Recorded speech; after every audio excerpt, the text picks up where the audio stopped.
Thank you for this movie. It's very entertaining. I found it very entertaining.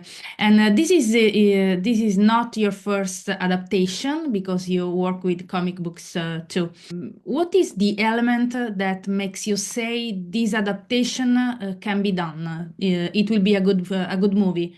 What was the element for Until Dawn and in general for the adaptation?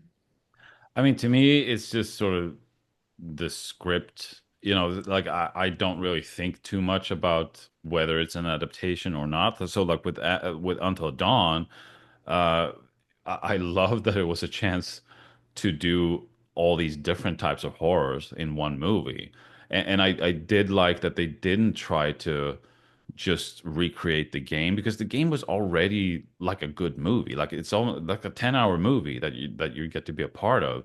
And I think it would be hard for a movie to sort of live up to what they did if you tried to recreate it. So instead, what Gary and Blair, the writers, did was to expand the universe, so you get more Until Dawn rather than the same Until Dawn.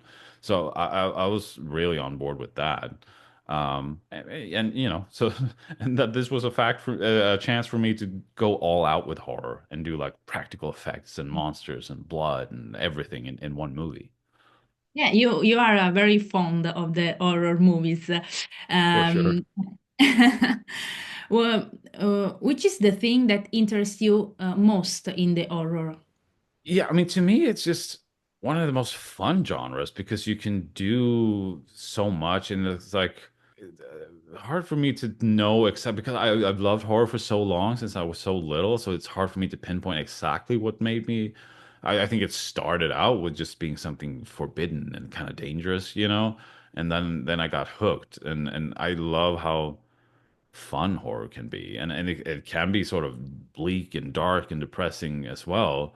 But the movies I do tend to turn out more fun and sort of joyous and sort of reveling in the effects and the gore and things like that. Back to Until Dawn. In the during the movie, we discovered that fear and anxiety turn people into monsters. Yeah. Can it be considered a metaphor for today? I think so. Yeah, for sure. I mean, I don't know how conscious it was, but I think that's a good point that it can be seen that way. And you have Clover who's sort of very depressed and caught in this sort of guilt and stuff about her sister and her learning that this whole thing about life means more, when you only have one shot and like you have to take advantage of that. So there's some messages, some sort of message in there. If you could go back in time in the history of movie, who would you save? And I have an example for you. For me, Mm, yeah. if I could back in time, I would save Artax, the white horse Of of course. Neverending Story. That's a classic Who, one. Yeah. who would you save? Who would I save? Well, I have to think of someone who.